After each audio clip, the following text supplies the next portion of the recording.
Welcome to TR TV Telangana. నేను మీ only truth with Tirupati. తెలంగాణ ముఖ్యమంత్రి రేవంత్ రెడ్డికి సంబంధించినటువంటి సీఎం సీటుకు కాంగ్రెస్ పార్టీ కీలక నేత మంత్రి పొంగులేటి శ్రీనివాస్ రెడ్డి ఏమైనా చెక్ పెట్టబోతున్నారా? కాంగ్రెస్ పార్టీ వర్గాల్లో పెద్ద ఎత్తున సీఎం సీటుకు సంబంధించిన రగడ వాతావరణం కనబడుతున్నది. త్వరలో ముఖ్యమంత్రి రేవంత్ రెడ్డి పదవి పోయేటటువంటి అవకాశం ఉందనే చర్చ, సీఎం సీటుకు పొంగులేటి ఎసరు పెట్టబోతున్నటువంటి చర్చ కొంత సోషల్ మీడియాలో వినబడుతున్నటువంటి అంశం. అలాగే కాంగ్రెస్ పార్టీ వర్గాలలో కూడా కొన్ని గుసగుసలు వినబడుతున్నాయి. అయితే ఈ మధ్యకాలంలో మంత్రి పొంగులేటి శ్రీనివాస్ రెడ్డి వాళ్ళ ఇంటిపైన ఎన్ఫోర్స్మెంట్ డైరెక్టరేట్ కి సంబంధించినటువంటి అధికారులు సోదాలు నిర్వహించేటటువంటి కార్యక్రమాలు చేశారు. ఆ సోదాలు నిర్వహించినటువంటి సమయంలో కాంగ్రెస్ పార్టీకి సంబంధించినటువంటి ఎమ్మెల్యేలు, ఎంపీలు, మంత్రులు, ఎమ్మెల్సీలు, కాంగ్రెస్ పార్టీ అధిష్టానం సైతం ముఖ్యమంత్రి రేవంత్ రెడ్డి కూడా ఎలాంటి స్పందన చేసేటటువంటి ప్రయత్నం చేయలేదు. అసలు వాళ్ళు 1% స్పందించలేదు. ఒక కీలకమైనటువంటి లీడర్ ఇంటిపైన సోదాలు నిర్వహిస్తున్న నేపథ్యంలో ఒక నిరసన కార్యక్రమం లేదు, ప్రెస్ మీట్ పెట్టలేదు, మాట్లాడేటటువంటి ప్రయత్నం కూడా చేయలేదు. ఇప్పుడు పెద్ద క్వశ్చన్ మార్క్ ఏంటంటే, పొంగులేటి శ్రీనివాస్ రెడ్డి ఇంటిపైన ఈడీ అధికారులు వచ్చి సోదాలు చేస్తున్నటువంటి సమయంలో ఎందుకు కాంగ్రెస్ పార్టీకి సంబంధించినటువంటి నేతలు మాట్లాడలేకపోయినారు? ఎందుకు కాంగ్రెస్ పార్టీకి సంబంధించినటువంటి నేతలు స్పందించలేకపోయినారు? ముఖ్యమంత్రి రేవంత్ రెడ్డి దగ్గరనే పొంగులేటి సీనన్న ఎక్కువగా కనబడతా ఉంటాడు. పొంగులేటి సీనన్న, ముఖ్యమంత్రి రేవంత్ రెడ్డి ఇద్దరు కూడా అన్నదమ్ములు లెక్క ఉంటారు, సొంత అన్నదమ్ములు లెక్క. రేవంత్ రెడ్డి రైట్ హ్యాండ్ పొంగులేటి శ్రీనివాస్ రెడ్డి అనేటటువంటి ఒక చర్చ వింటది, ఒక తెరపైకి వస్తుంది ఒక అంశం. మరి ఇలాంటి చర్చలు ఉన్నటువంటి నేపథ్యంలో పొంగులేటి శ్రీనివాస్ రెడ్డి గారికి ఇంత ఇబ్బంది అవుతా ఉంటే ఎందుకు ముఖ్యమంత్రి రేవంత్ రెడ్డి గారు స్పందించేటటువంటి ప్రయత్నం చేయలేదు? ఆఖరికి అధిష్టానం ముఖ్యమంత్రి రేవంత్ రెడ్డి గారిని అసలు ఏం జరిగిందనేటటువంటి అంశం అడిగినప్పుడు పొంగులేటి శ్రీనివాస్ రెడ్డి గారు ఇంట్లో సోదాలు జరిగినాయి, డబ్బు దొరికిందట, వాచ్లు దొరికిందట అని చెప్పి ముఖ్యమంత్రి రేవంత్ రెడ్డి గారు అధిష్టానం దృష్టికి తీసుకుపోయేటటువంటి ప్రయత్నం చేశారనే చర్చ వినబడుతున్నది. మరి అధిష్టానం అడిగినప్పుడు చెప్పినటువంటి రేవంత్ రెడ్డి గారు ప్రెస్ ముంగట్కి వచ్చి మా మంత్రి పైన సోదాలు చేయడం ఏంది, ఇది కరెక్ట్ కాదు, ఇది బీజేపీ చేస్తున్నటువంటి ప్లానో, లేకపోతే ఇది రాజకీయ కోణమో, లేకపోతే ఏదైనా కుట్రనో, సంథింగ్ ఏదో మాట్లాడాల్సినటువంటి అవసరం ఉంటుంది. మరి ఎందుకు మాట్లాడలేకపోయినారు? మాట్లాడకపోవడానికి గల కారణం ఏందనే ఒక చర్చ వినబడుతున్నది. దీంట్లో కొన్ని కీలకమైనటువంటి అంశాలు తెరపైకి వస్తున్నాయి. ఫస్ట్ ఏంటంటే, పొంగులేటి శ్రీనివాస్ రెడ్డికి సంబంధించినటువంటి వెనకాల దాదాపు 25 మంది కాంగ్రెస్ ఎమ్మెల్యేలు ఉన్నారనే చర్చ వినబడుతున్నది. పొంగులేటి శ్రీనివాస్ వెనకాల 25 మంది కాంగ్రెస్ ఎమ్మెల్యేలు ఉన్నారట. 25 మంది. ఈ 25 మంది ఎవరంటే, ఫస్ట్ పార్టీ మారినటువంటి 10 మంది. ఎవరు? బీఆర్ఎస్ పార్టీ నుండి కాంగ్రెస్ పార్టీలోకి వచ్చినటువంటి 10 మంది ఎమ్మెల్యేలు. ఈ 10 మంది ఎమ్మెల్యేలు పొంగులేటి శ్రీనివాస్ రెడ్డి గుప్పేట్లు ఎట్లా పోయినారంటే, వారు పార్టీ మారిన నేపథ్యంలో బీఆర్ఎస్ పార్టీకి సంబంధించినటువంటి నేతలు అనర్హత వేటుకు సంబంధించిన ఒక అంశాన్ని తెరపైకి తీసుకొచ్చినారు. అప్పుడు రేవంత్ రెడ్డి గారు ఏం చేస్తారు? పొంగులేటి శ్రీనివాస్ రెడ్డికి ఈ 10 మంది ఎమ్మెల్యేలను అటాచ్ చేసి, ఈ 10 మంది ఎమ్మెల్యేలకు సంబంధించినటువంటి వ్యవహారాన్ని మీరు చూసుకోండి, వాళ్ళ అధైర్యం అంటే ధైర్యం కోల్పోకుండా, అధైర్యపడకుండా వాళ్ళు ఎట్టి పరిస్థితుల్లో ధైర్యంగా ఉండేటటువంటి అంశాన్ని తెరపైకి తీసుకురామని చెప్పి కొంత మోటివేషన్ చేసేటటువంటి ప్రయత్నం చేసిన పొంగులేటి సీనన్న. మీకేం ఇబ్బంది కాదు, రేవంత్ రెడ్డి గారు ఈ అనర్హత వేటుని ఖచ్చితంగా ఇబ్బందికరమైనటువంటి, మీకు ఏ విధంగా ఇబ్బంది లేకుండా చూసుకునేటటువంటి బాధ్యత ఆయన తీసుకోబోతున్నాడు. బీఆర్ఎస్ ఎల్పీని సిఎల్పీలోకి విలీనం చేసేటటువంటి బాధ్యత ఆయన తీసుకోబోతున్నాడు. ఆయన చాలా మంది అడ్వకేట్లతో మాట్లాడుతున్నాడు, మీకు ఇబ్బంది కాదని చెప్పి పొంగులేటి శ్రీనివాస్ రెడ్డి గారు పార్టీ మారినటువంటి 10 మంది ఎమ్మెల్యేలకు భరోసా నింపేటటువంటి కార్యక్రమాలు చేసినట్టు. అయితే 10 మంది ఎమ్మెల్యేలకు పొంగులేటి శ్రీనివాస్ పైన ఎట్లా భరోసా వచ్చిందంటే, మొత్తం కాంగ్రెస్ లో ఉన్నటువంటి కీలకమైనటువంటి మంత్రులు ఎవ్వరు మాట్లాడతలేరు పార్టీ మారినటువంటి ఎమ్మెల్యేలతో, కానీ పొంగులేటి శ్రీనివాస్ రెడ్డి మాట్లాడే ప్రయత్నం చేస్తుండ్రు. కాబట్టి పొంగులేటి శ్రీనివాస్ రెడ్డికి ఆ 10 మంది ఎమ్మెల్యేలు బాగా దగ్గరైనారు. ఇదొక అంశం. తర్వాత ఏదైతే ఖమ్మంకి సంబంధించినటువంటి ఏదైతే ఉన్నదో, ఖమ్మం జిల్లాకు సంబంధించి 10 నియోజకవర్గాలలో దాదాపు 9 నియోజకవర్గాలు కాంగ్రెస్ పార్టీ సీట్లే గెలిచినాయి. దాంట్లో కేవలం తెల్లం వెంకట్రావు ఒక్క సీటు మాత్రమే బీఆర్ఎస్ పార్టీ గెలిచింది. గతంలో పొంగులేటి శ్రీనివాస్ రెడ్డి గారు ఏమని చెప్పినారు? బీఆర్ఎస్ పార్టీకి ఒక్క సీటు రాకుండా చూసుకునే బాధ్యత మాది, ఖచ్చితంగా కాంగ్రెస్ కి వస్తే అన్ని సీట్లని చెప్పే ప్రయత్నం చేసినాం.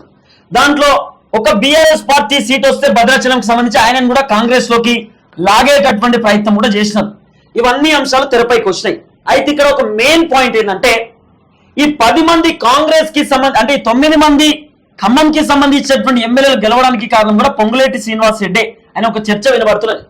మీరు చూడండి, చాలా మంది రాజకీయ నాయకులు డబ్బులు ఉంటాయి కానీ ఖర్చు పెట్టరు. అవన్నీ దాచిపెట్టుకునేటటువంటి ప్రయత్నం చేస్తారు. ఎక్కువ డబ్బులు బయటికి తీయరు. పొంగులేటి శ్రీనివాసరెడ్డి వ్యాపార మంత్రుడు, డబ్బులు ఉన్నటువంటి వ్యక్తి, బడా కాంట్రాక్టర్, మళ్ళీ పెద్ద కన్స్ట్రక్షన్ కి సంబంధించినటువంటి ఆయన పెద్ద ఆఫీస్ ఉంది. కాబట్టి ఈ రాఘవ కన్స్ట్రక్షన్ అనేటటువంటి ఈ ఆఫీస్ త్రూ ఆయన డబ్బులు సంపాదించేటటువంటి ప్రయత్నం కూడా చేస్తారు. ఇవన్నీ అంశాలు మనం పెద్ద ఎత్తున తెరపైకి తీసుకొచ్చేటటువంటి ప్రయత్నం కూడా చేసినాం. అయితే పొంగులేటి శ్రీనివాసరెడ్డి గారు ఆ 9 మంది ఎమ్మెల్యేలను స్వతహాగా డబ్బులు ఇచ్చి మరి గెలిపించే ప్రయత్నం చేసిన చర్చ ఉన్నది. అంటే ఒక్కొక్క ఎమ్మెల్యేలకు ఆర్థికంగా హెల్ప్ చేసినట్టు, ఏది 50 కోట్లు, 100 కోట్ల రూపాయలు, లేకపోతే 60 కోట్లు, లేకపోతే 90 కోట్ల రూపాయలు ఆర్థికంగా హెల్ప్ చేసి వాళ్ళని ఇక్కడ గెలిపించుకున్నారు ఖమ్మంలో అనేటటువంటి ఒక చర్చ ఉన్నది.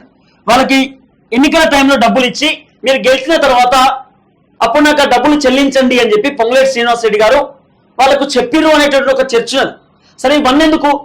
వాళ్ళకు డబ్బులు ఇచ్చి, అంటే అక్కడ వాళ్ళను గెలిపించింది, ప్రచారం చేయించింది, దగ్గరుండి వాళ్ళని గెలిపించుకొని అనేక విధాలుగా వాళ్ళని భుజాలపై ఎత్తుకున్నది పొంగులేటి శ్రీనివాసరెడ్డి గారే. ఆ 9 మంది ఎమ్మెల్యేలు ఈవెందో బట్టెమని కూడా, బట్టెమకి సంబంధించినటువంటి విషయంలో కూడా పొంగులేటి శ్రీనివాసరెడ్డి కొంత హెల్ప్ చేసిన అనే చర్చ కూడా ఉన్నది. బట్టెమకి సంబంధించినటువంటి ఎమ్మెల్యే పదవి గెలవడానికి కూడా పొంగులేటి శ్రీనివాసరెడ్డి కొంత ఆర్థికంగా హెల్ప్ చేసిన అనే ఒక చర్చ కూడా వినబడుతున్నది. తర్వాత ఎవరైతే తుమ్మల నాగేశ్వరరావు గారు ఉన్నారో, తుమ్మల నాగేశ్వరరావుకు సంబంధించినటువంటి విషయంలో కూడా కొంత ఆయన ఆర్థికంగా హెల్ప్ చేసిన చర్చ కూడా ఉన్నది. కాబట్టి ఖమ్మంకి సంబంధించినటువంటి 10 మంది ఎమ్మెల్యేలు, పార్టీలు మారినటువంటి 10 మంది ఎమ్మెల్యేలు, ఇంకా కాంగ్రెస్ పార్టీలో పొంగులేటి శ్రీనివాసరెడ్డికి అత్యంత దగ్గర ఉన్నటువంటి వ్యక్తులు కొంతమంది, దాదాపు ఒక 5. ఈ 25 మంది ఎమ్మెల్యేలు పొంగులేటి శ్రీనివాసరెడ్డి వెనకాల ఉన్నారట, పొంగులేటి శ్రీనివాసరెడ్డి వెనకాల. సో ఇప్పుడు ఎప్పుడైతే కాంగ్రెస్ అధిష్టానం పొంగులేటి శ్రీనివాసరెడ్డి పైన ఫైర్ అయింది, అలాగే ఆయన ఇంటి పైన సోదాలు నిర్వహించినటువంటి క్రమంలో ముఖ్యమంత్రి రేవంత్ రెడ్డి గారు మాట్లాడకపోవడం అనేది కొంత కాంగ్రెస్ పార్టీ వర్గాలలో ఒక చీలికం అనేటటువంటి అంశం వినబడుతున్నది. ఒక చీలిక కనబడుతుంది. కాంగ్రెస్ లో వర్గాలు వినబడుతున్నాయి. పొంగులేటి శ్రీనివాసరెడ్డికి సంబంధించిన ఒక వర్గం, కోమటిరెడ్డి వెంకటరెడ్డికి సంబంధించిన ఒక వర్గం, ఉత్తమ్ కుమార్ రెడ్డికి సంబంధించిన ఒక వర్గం, బట్టి విక్రమార్కి సంబంధించినటువంటి ఒక వర్గం, ఇట్లా ఒక వర్గ పోరుకు సంబంధించినటువంటి ఒక విభేదాలు కనబడతా ఉన్నాయి కాంగ్రెస్ లోనే ఒక చర్చ వినబడుతున్నది. ఇప్పుడు ఎందుకంటే మీరు చూడండి, ఇప్పటి నుండి కాదు ఈ సంస్కృతి, ఎప్పటి నుండో ఉంది వీళ్ళకి, ఎప్పటి నుండో కాంగ్రెస్ లో ఉంటది. గతంలో రేవంత్ రెడ్డి గారు ఆయన పీసీసీ వచ్చినప్పుడు రేవంత్ రెడ్డి టీడీపీ నుండి వచ్చిన ఆయన పీసీసీ ఎట్లా ఇస్తారు, మేము కనబడతలేమా, మేము సీనియర్ లీడర్లం కావా, మాకు ఇయరా మీరు పీసీసీ, మాకు అర్హత లేదా, ఆయనకి ఎట్లా ఇచ్చారని చెప్పి చాలా మంది సీనియర్ లీడర్లు ఆ రోజు క్వశ్చన్ చేసే ప్రయత్నం చేసినాం. ఆఖరికి ముఖ్యమంత్రి పదవి ఇచ్చినప్పుడు కూడా రేవంత్ రెడ్డి ముఖ్యమంత్రి పదవి ఎట్లా ఇస్తారు, మేము మనుషులం కాదా, మేము తిరగలేదా, మేము ప్రచారం చేయలేదా అనేటటువంటి అంశాన్ని కూడా చాలా మంది మంత్రులు మాట్లాడే ప్రయత్నం చేస్తారు, విమర్శించే కార్యక్రమాలు కూడా చేసినాం. సో రేవంత్ రెడ్డి ముఖ్యమంత్రి అవ్వడము చాలా మంది కాంగ్రెస్ లో ఉన్నటువంటి సీనియర్ లీడర్లకు ఇష్టం లేదు అనేది కొంత అందరికీ తెలిసినటువంటి విషయమే. అలాగే తెలంగాణ రాష్ట్ర వ్యాప్తంగా ఒక చర్చ కూడా వచ్చింది, రేవంత్ రెడ్డి ముఖ్యమంత్రి అవ్వడం ఇష్టం లేదని చెప్పి. సో ఇప్పుడు ఈ మూమెంట్ లో మంత్రి పొంగులేటి శ్రీనన్న వాళ్ళ ఇంటి పైన, ఫామ్ హౌస్ పైన సోదాలు జరిగితే ముఖ్యమంత్రి గారు ఎందుకు స్పందించలేదు? పోనీ ముఖ్యమంత్రి గారు స్పందించలేదంటే ఓకే, పిసిసి గౌడ్గా ఉన్నటువంటి మహేష్ కుమార్ గౌడ్ గారు ఎందుకు స్పందించలేదు? లేకపోతే కాంగ్రెస్ పార్టీకి సంబంధించినటువంటి రేవంత్ రెడ్డికి అత్యంత సన్నిహితులుగా ఉన్నటువంటి మంత్రులు ఎందుకు మాట్లాడలేదు? ఎందుకు ఎమ్మెల్యేలు ప్రెస్ మీట్ పెట్టలేదు? ఎందుకు కాంగ్రెస్ పార్టీకి సంబంధించిన నేతలు ప్రెస్ మీట్ పెట్టలేదు? అంటే ముఖ్యమంత్రి రేవంత్ రెడ్డి గారు మీరు మాట్లాడకండి, సైలెన్స్ ఉండమని చెప్పినారా? లేకపోతే ఇది చాలా పెద్ద ఇష్యూ, దీంట్లో మనం ఇన్వాల్వ్ కావద్దని చెప్పినారా? ఇది ఏం జరిగి ఉండొచ్చు? సరే, ఒక అంశాన్ని, 2 అంశాలు మనం పరిగణలోకి తీసుకుందాం. ఒకటేమో పొంగులేటి శ్రీనివాసరెడ్డి వాళ్ళ ఇంటి పైన జరిగింది దాడి, అంటే ఇంటి పైన సోదాలు జరిగినాయి. వాళ్ళ ఇంటి పైన అంటే పర్సనల్ వ్యవహారం ఓకే, కానీ ఈయన మంత్రి కదా, కాంగ్రెస్ పార్టీ మంత్రి కదా. మరి కాంగ్రెస్ పార్టీ మంత్రి ఇంటి పైన సోదాలు జరుగుతున్నప్పుడు అట్లీస్ట్ కాంగ్రెస్ పార్టీ మాట్లాడాల్సినటువంటి బాధ్యత ఉంటుంది కదా. అట్లా మాట్లాడలేదు. మాట్లాడకపోవడానికి గల కారణం ఏంటనేది ఇప్పుడు పెద్ద చర్చ. సో ఇప్పుడు పొంగులేటి శ్రీనివాసరెడ్డి గారి వెనకాల 25 మంది ఎమ్మెల్యేలు ఉన్నారు. పొంగులేటి శ్రీనివాసరెడ్డి గారు ఏది చేస్తే నడుస్తుంది. పొంగులేటి శ్రీనివాసరెడ్డి గారికి ఎమ్మెల్యేల సపోర్ట్ ఉంది. ఆయన తలుచుకుంటే రేవంత్ రెడ్డి ముఖ్యమంత్రి పదవిని కూడా ఖతం చేసేటటువంటి అవకాశం ఉండొచ్చు. అంటే సీటును, ముఖ్యమంత్రి రేవంత్ రెడ్డి గారికి సంబంధించినటువంటి సీఎం పదవిని ఆయన ఖతం చేసి ఆ సీఎం పదవి పొంగులేటి శ్రీనివాసరెడ్డి గారు తీసుకునేంత సత్తా ఉన్నటువంటి లీడరు. ఆయన దగ్గర డబ్బులు కూడా దండిగా ఉన్నాయి కాబట్టి, సో ఆయన డబ్బులకు సంబంధించినటువంటి వ్యవహారం ఇక్కడ కూడా పొంగులేటి శ్రీనివాసరెడ్డి డబ్బులు ఉన్నాయి దాచిపెట్టుకునేటటువంటి కార్యక్రమం చేయడు. ఆయన విచ్చలవిడిగా డబ్బులు ఖర్చు పెడతాడు, విచ్చలవిడిగా ఖర్చు పెడతాడు డబ్బులు. కాబట్టి రేవంత్ రెడ్డి సీటు పోవాలంటే, ఎమ్మెల్యేలు ఇటువైపు తిప్పుకోవాలంటే ఆయన అది కూడా చేయవచ్చు, అవకాశం ఉండొచ్చని చర్చ వినబడుతున్నది. కాబట్టి పొంగులేటి శ్రీనివాసరెడ్డి ఇంటి పైన జరిగినటువంటి సోదాల విషయంలో ఎందుకు కాంగ్రెస్ కి సంబంధించినటువంటి పెద్దలు స్పందించలేదు? స్పందించకపోవడంతో పొంగులేటి శ్రీనివాసరెడ్డి అంటే వీళ్ళ కోపం ఉందని, పొంగులేటి శ్రీనివాస్ రెడ్డి వీళ్ళకి పడట్లేదు అనేటటువంటి ఒక చర్చ వినబడుతున్నది. ఈ చర్చలో భాగంగానే కొన్ని విభేదాలు కనబడుతున్నాయి. త్వరలో పొంగులేటి శ్రీనివాస్ రెడ్డి ఒక అంశాన్ని తెరపైకి తీసుకురావచ్చు. పొంగులేటి శ్రీనివాస్ రెడ్డి నిర్ణయాలన్నీ డిఫరెంట్ ఉన్నాయనే కోణాలు కూడా వినబడుతున్నాయి. పొంగులేటి శ్రీనివాస్ రెడ్డికి కాంగ్రెస్ కి సంబంధించినటువంటి పెద్దల సపోర్ట్లు కూడా ఉన్నాయనే చర్చ వినబడుతున్నది. సో ముఖ్యమంత్రి రేవంత్ రెడ్డి పదవికి ఏమైనా పొంగులేటి శ్రీనివాస్ రెడ్డి గారు ఎసరు పెట్టవచ్చా, ఏమైనా అయ్యేటటువంటి అవకాశం ఉందా అనేటటువంటి చర్చ పెద్ద ఎత్తున వినబడుతున్న పరిస్థితి. చూద్దాం ఏం జరగబోతుంది.